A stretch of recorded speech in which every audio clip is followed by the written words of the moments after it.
In today's video, we dive into 4 of the most devastating F5 tornadoes ever. In this first episode of Storm Stories, we go back in time to May 11th, 1953, 4:10 p.m. in the evening, Waco, Texas. An extremely powerful and violent tornado with wind speeds exceeding 260 miles per hour has touched down near Lorena, south of Waco. The tornado churned northward, growing wider and more intense as it moved toward downtown Waco. By the time it reached the city, the tornado was a half-mile wide, with winds so fierce they destroyed nearly every structure in its path. Within minutes, the tornado struck the heart of Waco's business district, where it obliterated entire blocks of buildings, shattered storefronts, and collapsed walls. The storm hit Waco's bustling downtown area at a time whenever stores were still open and the streets were crowded with shoppers and workers. The tornado's sudden arrival caught many people off guard, with little time to seek shelter. The storm demolished many of Waco's historic buildings, including the RT Dennis furniture store, where the building collapsed under its weight, trapping and killing more than 30 people inside. Many of these older buildings were constructed before modern engineering standards, and they crumbled quickly under the tornado's intense force. Rescue workers and volunteers arrived to find a scene of utter devastation. Buildings were reduced to rubble, cars were crushed, and debris were strewn across the streets. Rescue efforts were hampered by the unstable debris and the threat of additional storms, as more severe weather was predicted later in the evening. In some areas, gas lines ruptured, causing fires amid the wreckage. In total, 114 people lost their lives in Waco due to the tornado, with hundreds more injured. Many of the victims were found in basements or lower floors of collapsed buildings, where they had taken shelter in a desperate attempt to survive. Hospitals were overwhelmed by the sheer number of injuries, and makeshift triages were set up around the city. Now let's dive into some of the survivor stories. Pauline Adams was shopping in the downtown area of Waco with her sister when the tornado struck. They had just entered the RT Dennis furniture store when the sky darkened and the powerful winds began shaking the building. Pauline remembered hearing a loud roar like 1,000 trains. She described the terrifying sensation of being buried alive under tons of debris after the building collapsed. She and her sister were trapped, unable to see anything in the pitch darkness, but they could hear the faint cries of others nearby. Hours went by before rescuers dug through the rubble and found them alive. Pauline recalls being pulled out with only minor injuries, feeling lucky to have survived.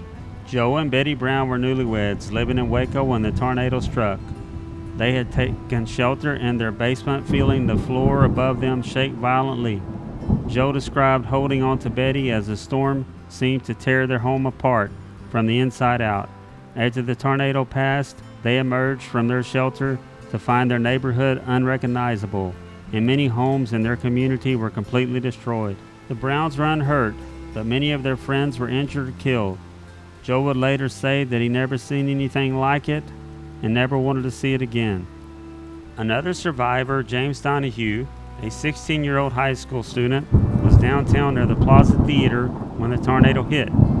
He remembered looking up and seeing the sky turn an eerie green color just moments before the funnel cloud formed. The sound of the tornado haunted him for years, a loud, horrifying roar that grew louder as it neared. When the tornado passed, Donahue emerged from a nearby store where he took shelter to find that the Plaza Theater and most of the surrounding buildings were leveled. His account included vivid details of the stunning silence over the area after the storm, broken only by the cries for help from those trapped in the rubble. Another survivor, Elizabeth McCormick, a nurse at Hillcrest Baptist Medical Center at the time of the tornado, described the chaos at the hospital as it became overwhelmed with injured residents. She worked for hours, caring for people with all manner of injuries, from broken bones to severe head trauma. She recalled the bravery of her colleagues who worked tirelessly despite their exhaustion and shock. One image that stuck with her was that of a fellow nurse holding the hand of a young child who lost both parents in the tornado. Another survivor was Ray Sanders, a firefighter in Waco and one of the first responders to the scene after the tornado passed through. He described the scene downtown as a war zone, with buildings collapsed into piles of bricks, cars overturned, with people injured and dazed in the streets. Sanders and his crew worked through the night, digging through the debris with their bare hands to pull out survivors. Ray spoke of the camaraderie and resilience that developed among the rescuers, who often faced dangerous conditions to save lives. He admitted that the sights he saw that day never left him, and he was deeply affected by the loss of life and devastation he saw that day.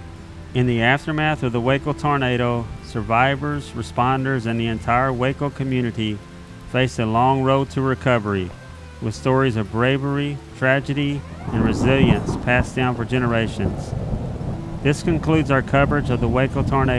In this episode of Storm Stories, we travel back in time to May 11th, 1970, Lubbock, Texas, to witness one of the most powerful and destructive tornadoes in Texas and U.S. history.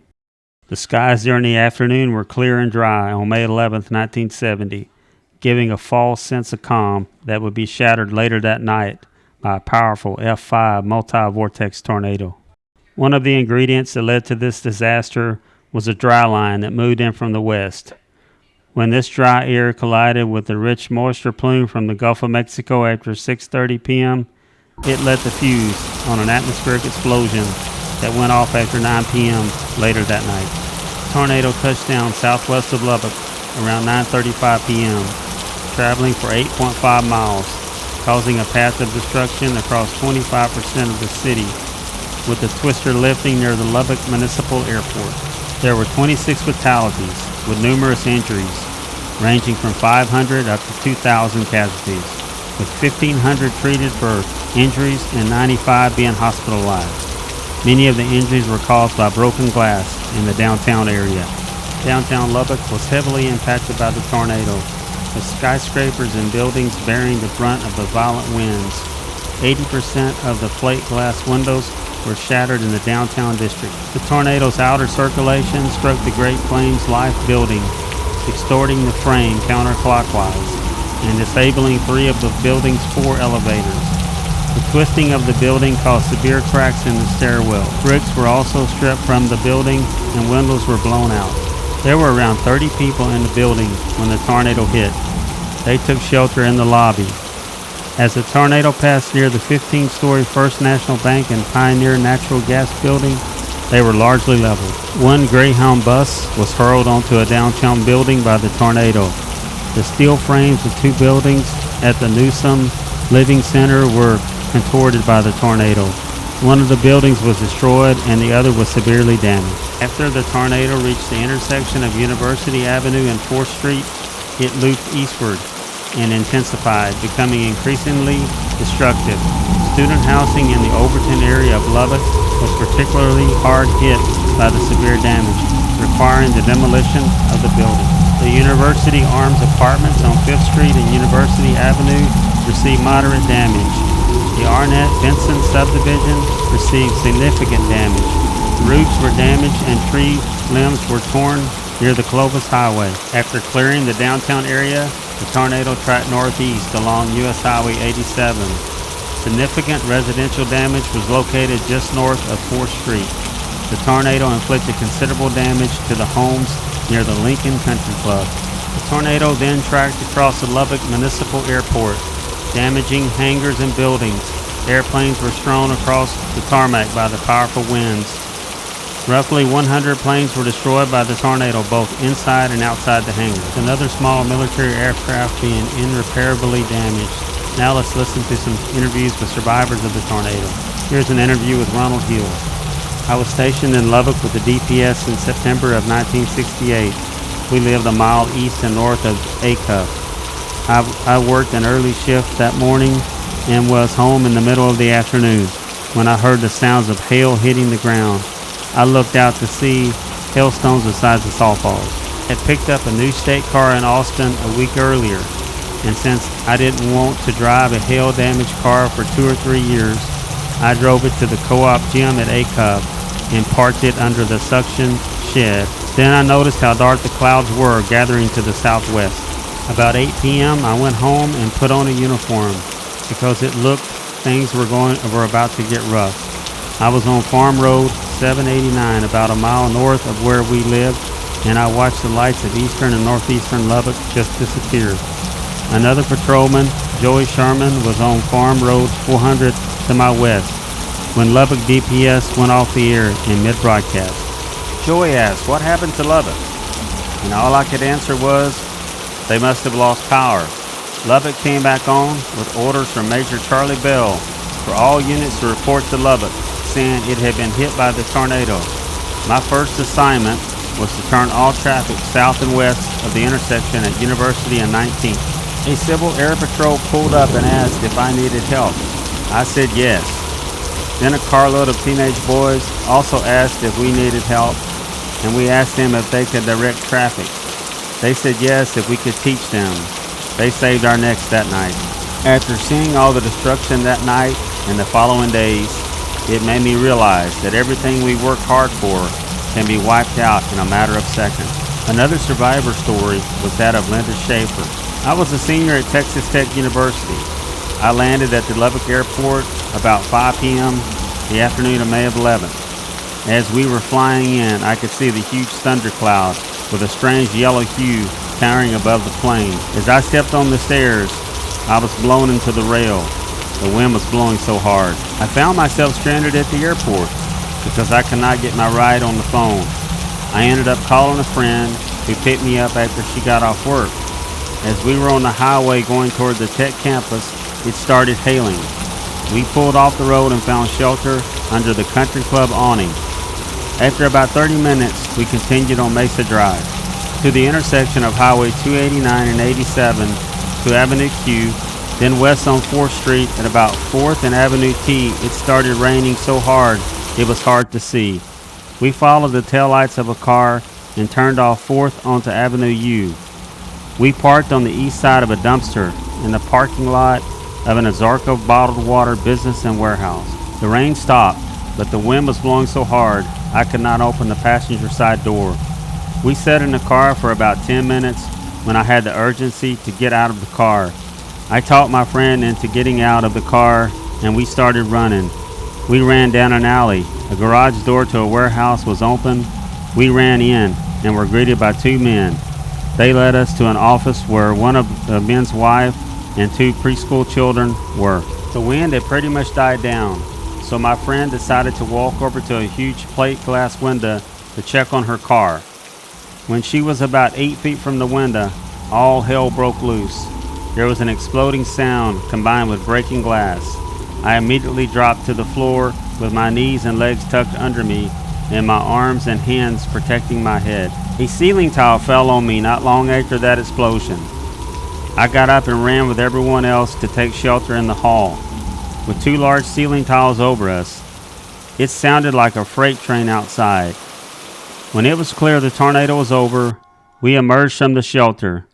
The car windows were blown out.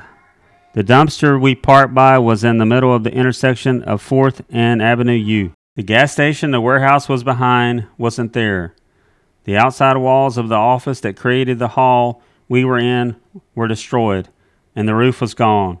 Electric lines were down, and many houses were severely damaged. My friend and I felt lucky to be alive. The Lubbock tornado advanced weather science, including the development of the Fujita scale by Dr. Ted Fujita. It is used to rate tornadoes on their power and destruction. The storm also encouraged a deeper focus on Doppler radar technology, which detects wind patterns inside storms. By detecting wind patterns inside storms, forecasters issue tornado warnings, giving residents time to prepare for tornadic storms. After Lubbock, meteorologists started doing more detailed damage surveys. This helped with a better understanding of tornado structure and intensity. In today's episode of Storm Stories, we travel back in time to May 27, 1997, Jarrell, Texas. 3:48 p.m. in the evening, a massive multi-vortex twister is entering the neighborhood. People are hunkering down in their homes, waiting for the storm to pass. But this storm is not your typical thunderstorm. In fact, it is not your typical tornado. It is a massive, half-mile wide beast with wind speeds close to 300 miles per hour. This monster was moving at only 3 miles an hour, and it grew in size to 3/4 of a mile wide. It struck its first home in the northeastern part of the subdivision. A clock was found in the debris with its time stopped at 3:48, marking the time the nightmare started for the Double E subdivision. This rotating buzzsaw unleashed 300-mile-per-hour winds on the neighborhood for 3 minutes, completely demolishing homes, leaving only concrete slabs remaining.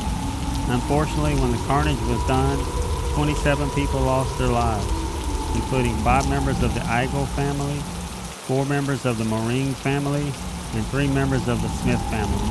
Hundreds of cattle were also lost in the storm. The storm was very unusual in many ways. Its path was not your typical tornado path. It moved from northeast to southwest, opposite of the direction most tornadoes move in. Its movement was only a crawl at 3 miles per hour. This only enhanced its destruction. The upper level conditions supporting tornadoes were only at moderate levels, but the low levels were loaded with super rich moisture. What enhanced the localized severe parameters was the location of a weak cold front to the northwest of Jarrell and a gravity wave moving from northeast to southwest. When these collided, it was like a bomb going off. The only safe place to be in the path of this storm was underground. However, there were survivors on the edge of the circulation. One of them was 9-year-old Christian LaFrance. She said she and her parents were looking out the doorway, and they could see it, a skinny little string. This was the monster in its infancy. Her dad told her to take the cushions off the sofa and take them to the bathroom. They all huddled there, and Kristen got into the tub, her back against the wall. Her mother sat in front of her. There wasn't enough room in the tub for her dad, so he squatted next to it. Kristen said she heard something that sounded like pots and pans banging into each other. I remember my dad saying, "Hold on tight." She said in an instant everything was gone. The wall behind her fell on her, pushing her down. Dirt filled her mouth and she couldn't breathe. She remembered trying to spit it out, and everything went black. Kristen awoke in her front yard, rain pouring down on her. It stung as it hit the gashes in her body. A large chunk of her right arm had been torn away. She had a long gash on her hip going around to her behind. A cut on her knee, a cut on her head, but no broken bone. She could lift her left arm and her head, but nothing else. She looked around and her home was gone. The bathtub that she sat in moments before was disintegrated. They never found a piece of it. She heard someone screaming. It was her mom, several feet away. Her jaw broken, buried beneath a tree. Kristen was able to recognize her by her gold watch. Her dad was nowhere in sight.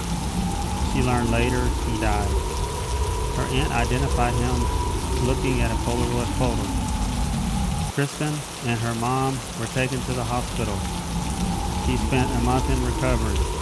Kristen's life was never the same. She lost 2 friends who lived across the street. Another survivor was Adonna Peterson. She and her family took shelter in a bathroom. When they crawled out, the bathroom walls were the only thing left standing on their property.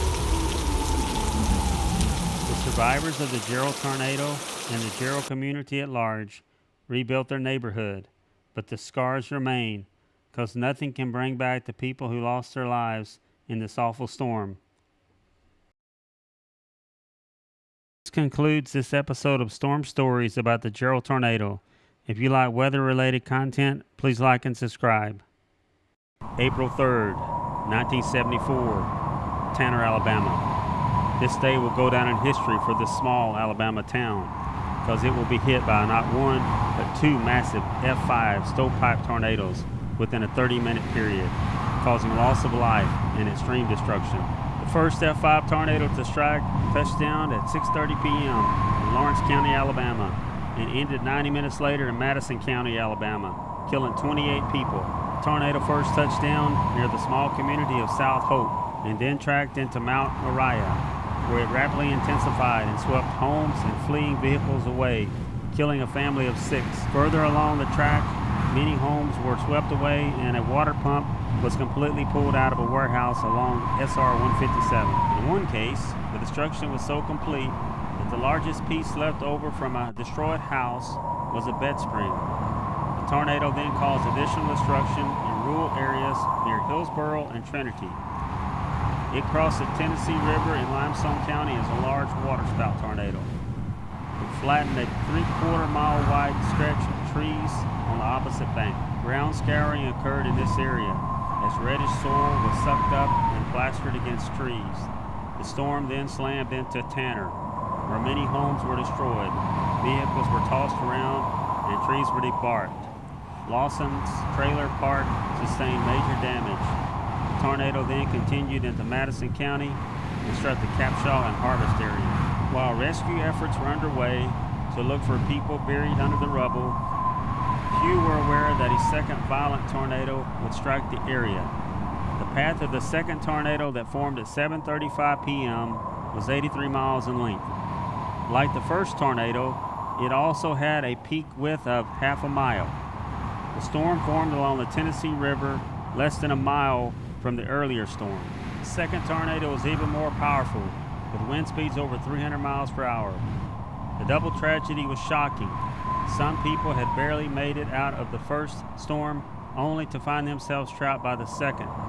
One survivor said, "I was helping my neighbor when someone yelled, 'It is coming back.'